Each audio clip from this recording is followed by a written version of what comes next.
ஆண்டவன் அறிய நெஞ்சில் ஒரு துளி வஞ்சம் இல்லை, அவனன்று எனக்கு வேறு ஆறுதல் இல்லை. மனிதனம்மா மயங்குகிறேன், தவறுக்கு துணிந்த மனிதன் அழுவதில்லையே, தவறியும் வானம் மண்ணில் விழுவதில்லையே.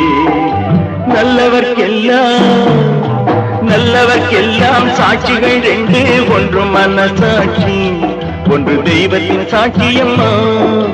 நம்பிக்கை வைத்து கல்லையும் பார்த்தால் தெய்வத்தின் காட்சியம்மா, அதுதான் உள்ளத்தின் காட்சியம்மா, அதுதான் உண்மைக்கு சாட்சியம்மா.